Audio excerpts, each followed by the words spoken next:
If we look around today in the world, it is we are in some kind of a geopolitical flux. All around us, we have conflicts, we have a restlessness, and there is an absence of peace and tranquility. What is the cause of this? In the last several years, the dominant thought has always been the Western concept. Is there a lack in the Western concept? Do we have to look somewhere else? Is there a challenge with the Western concept?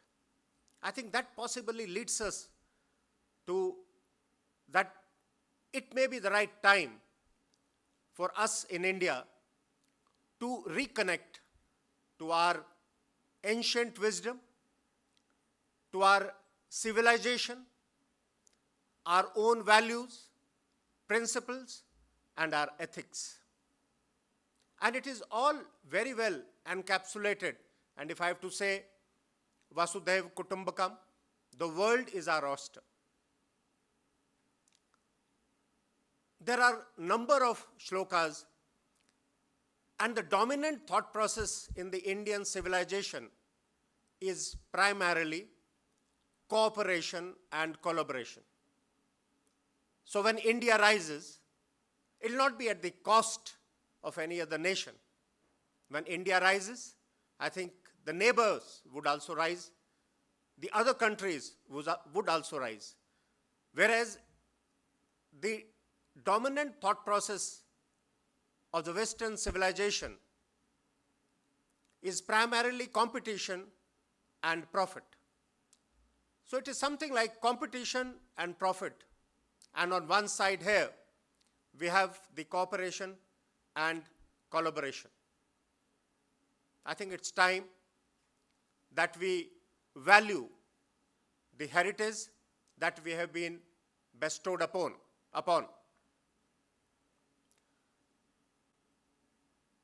One of the most important thing in the Indian civilization when we look at is the adhyatma, the spirituality.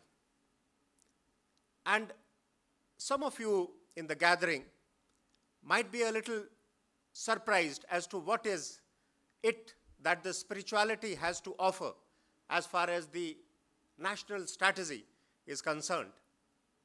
And I would say a lot. Spirituality is nothing but finding your base, connecting with yourself, and answering this eternal question, who am I?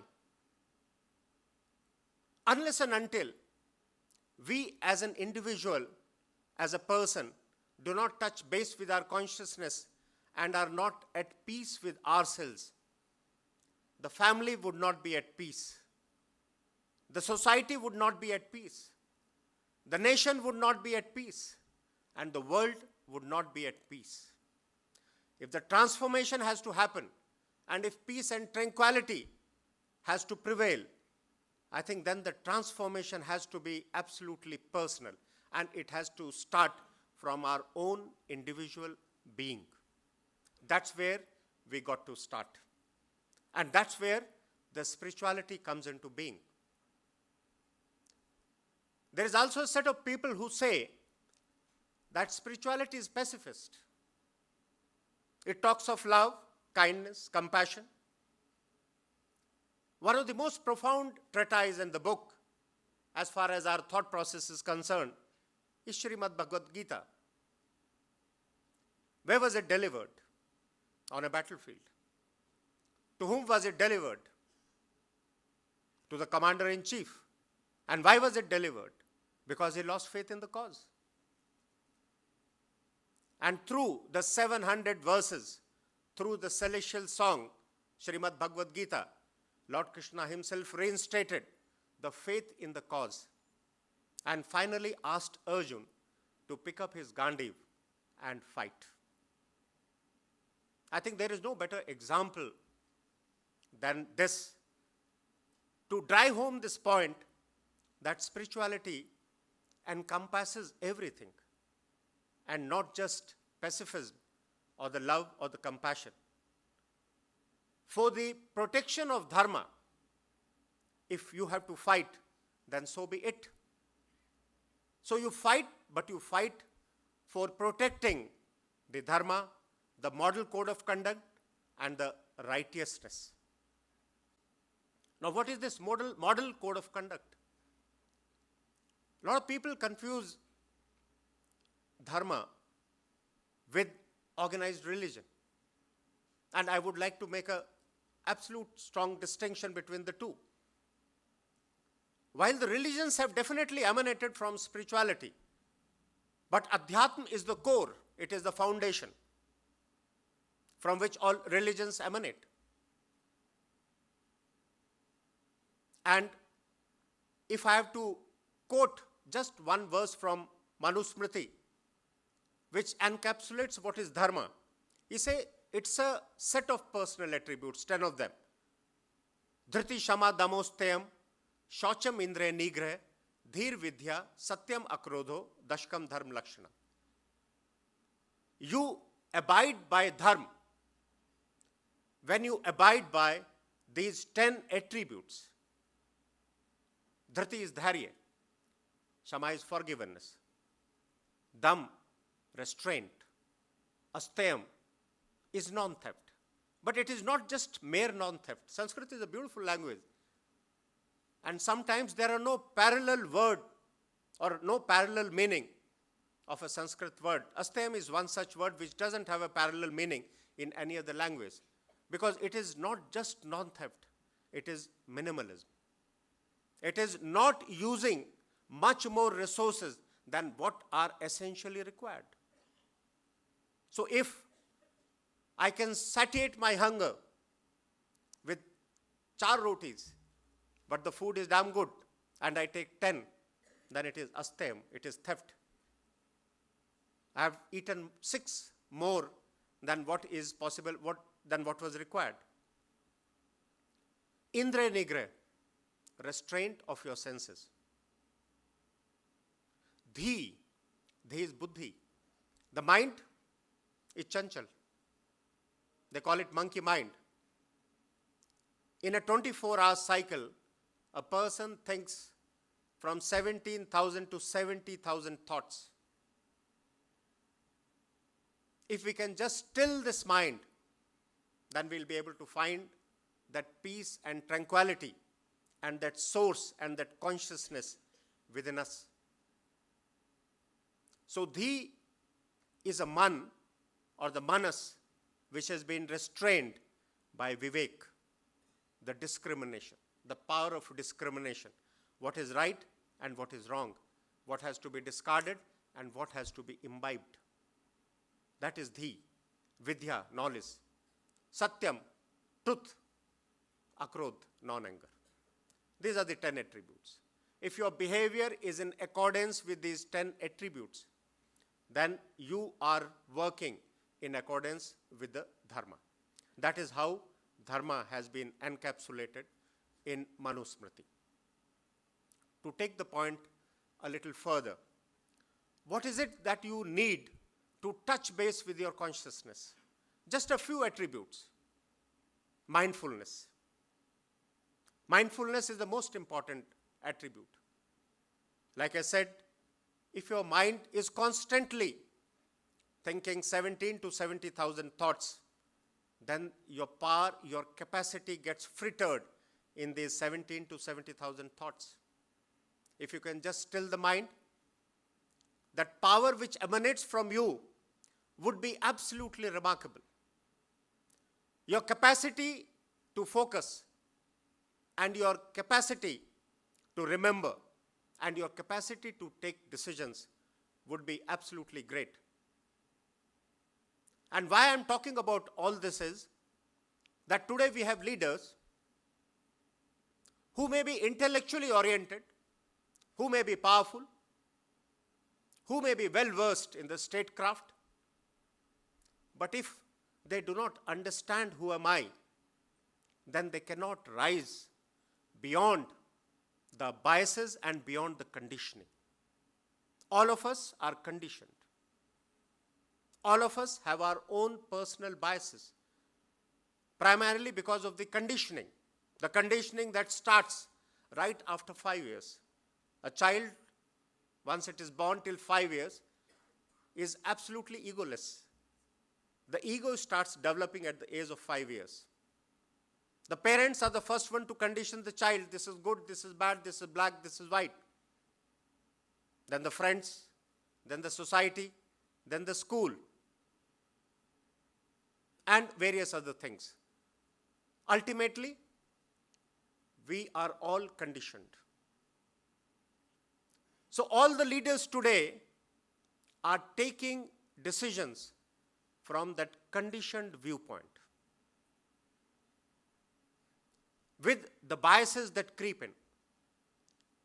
The only way to uncondition the mind and to make sure that your decisions are unbiased is to touch base with spirituality and to find the answer to the eternal question, who am I? Taking this a little further, apart from the mindfulness, is the acceptance.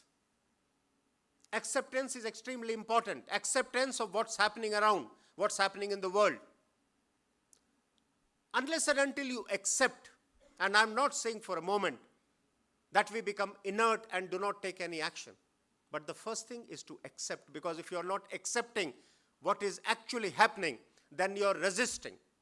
And the resistance will only have more stress, and it will occur, more stress will occur because of this non-acceptance of what is happening. So acceptance becomes important. Having accepted, then you move on, finding ways and means as to how to ameliorate the condition. The other attribute is the non-judgment. Extremely important. We are very quick to judge. Whatever situation is unfolding, whatever personalities that we meet, people that we meet, we are very quick to judge.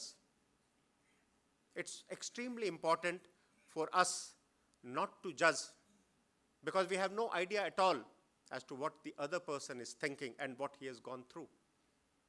Unless and until you know the person in detail and you know what is going through his mind, I think it will not be right for us to jump to conclusions. Most of the interpersonal issues that occur, right from the highest level to our own very personal dealings, is primarily because of this attribute of judging very quickly. So non-judgment is extremely important. The positive thinking is extremely important in every situation. The situations are not negative or positive. The situations are absolutely neutral.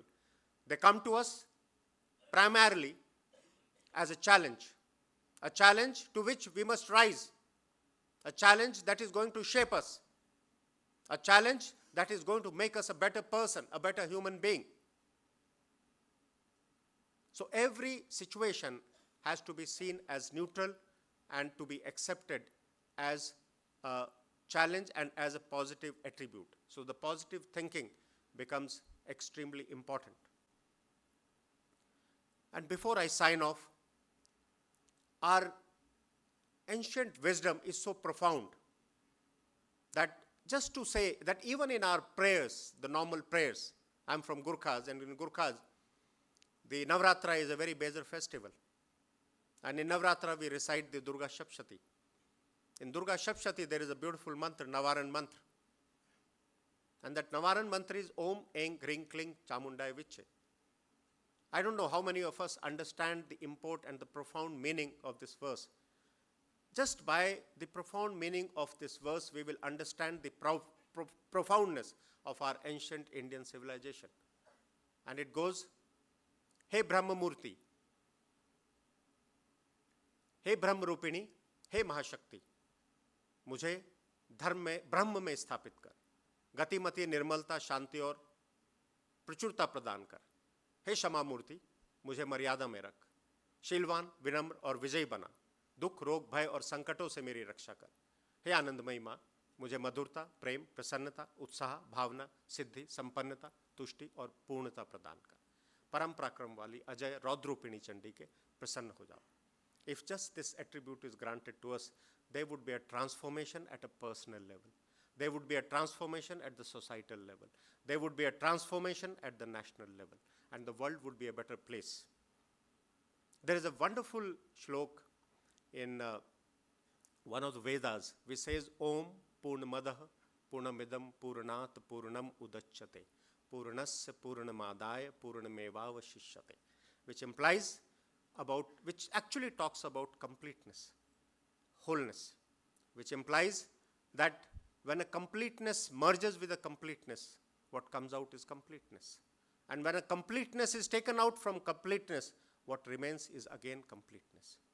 So all of us, wherever we are complete in ourselves.